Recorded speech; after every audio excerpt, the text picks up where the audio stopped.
Hello, thank you for the introduction, and thank you for the organizer for the invitation. So now from cells, we're going to talk about the molecular level. So today I'm going to tell you about a protein misfolding, chaperones, and their link to disease. And I'll tell you the story of two proteins.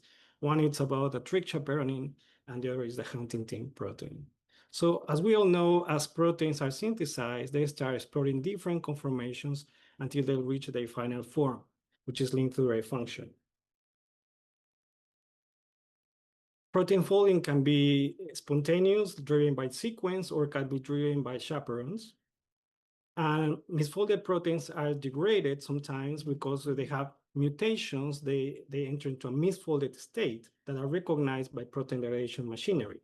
But sometimes these misfolded proteins can evade this protein degradation machinery and start to aggregate and lead to the formation of disease. So my goal is to understand how is protein misfolded connected with disease, what is the role of chaperones in this process, and the ultimate goal is to identify molecular therapeutic targets to treat these diseases.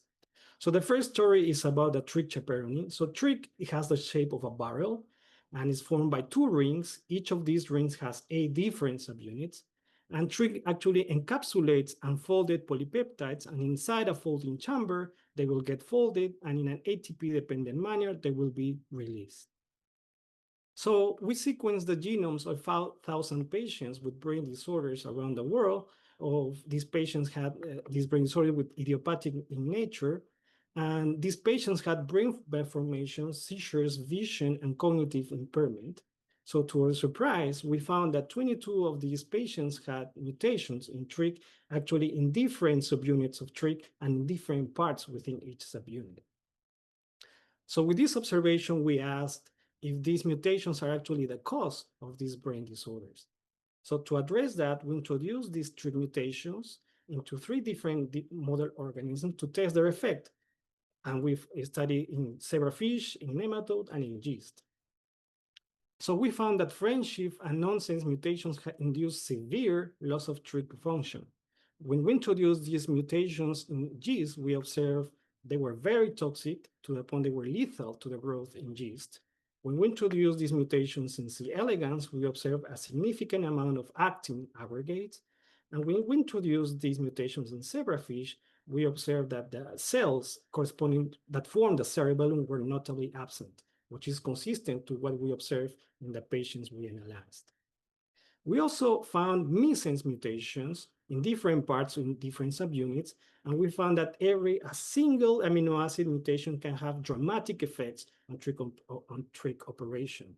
For example, these mutations were found in the N and C terminal tails of trick, which are involved in substrate recognition. These mutations were found in the ATP binding pocket of trick, and these mutations were found inside the folding chamber of trick, which disrupt the charge asymmetry inside the folding chamber. So interestingly, all of these missense mutations were lethal in yeast, but they also had effect on the folding of tubulin, or in the case of these mutations, they had effect on the full folding of tubulin and actin. And in fact, these patients got very, very strong clinical symptoms.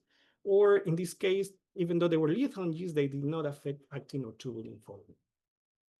So with this story, we have much more results, but what I can tell you now is that this story reveals that TRIC has an unexpected central role in the nervous system development, which was not known.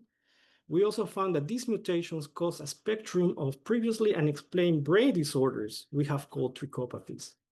And also we estimate, based on our analysis, that 1.4 million people in the US alone may have potential trichopathies and not be aware of that.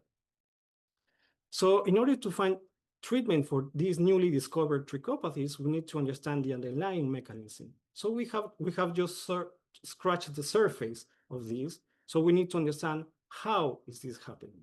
So in my future lab, I will study TRIC mutations in systems closer to the human brain by introducing these mutations in organoids and mice.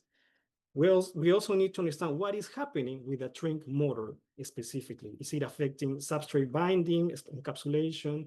And so to that end, we need to study mechanistic studies using recombinant human TRIC, which I have learned in my postdoc how to produce. Also, as part of an international team, we have a genomic surveillance in order to identify new TRIC mutations. For example, since we published this paper last year, we have identified 5 new trig mutations in patients. So the ultimate goal would be to obtain mechanistic insights to develop and test therapies against these newly discovered trichopathies. And the other story I want to tell you about is about the Huntingtin protein and how mutations render it toxic. Huntingtin is an intrinsically disordered protein that is related to the onset of Huntington's disease. Huntington's disease is an inherited condition. It has movement and cognitive defects, and there's no cure.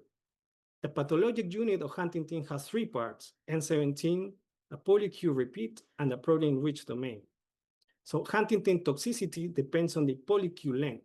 In normal conditions, their polyQ track is less than 35 glutamines. But due to mutations, this length can go above 35 glutamines, and this can induce the formation of aggregates and neurodegeneration. So this can induce, the question here is if this polyQ track can induce polyQ, polyQ toxic conformation. So the study of Huntingtin conformation has 2 major technical barriers. Because it has high aggregation propensity and remarkable heterogeneity. So I developed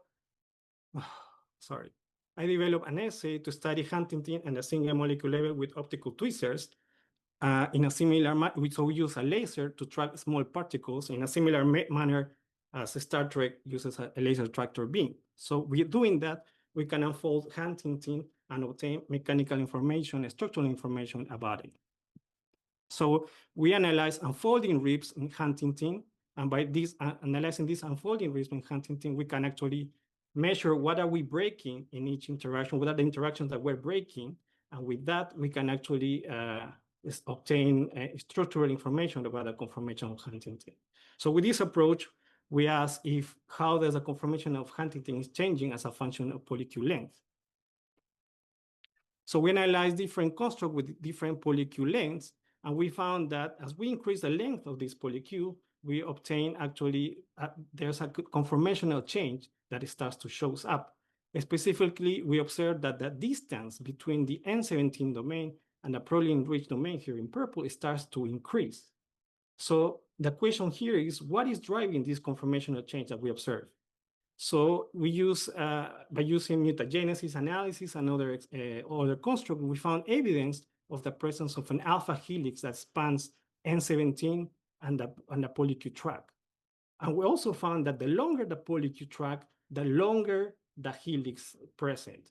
So with this observation, and again, making mutations that break helices, we found to a model in which the longer the polyQ is what explains the conformational change that we explained, in which the distance between the N17 domain and the protein-rich domain start to increase with the polyQ length.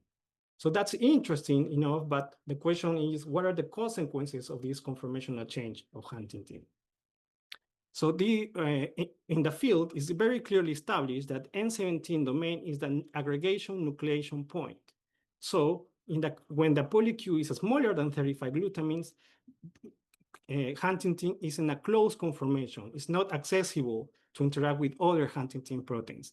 But when the polyQ is larger than 35 glutamines, and because of that, there's a longer helix, now it's accessible to interact with other Huntingtin proteins, and that can drive aggregation.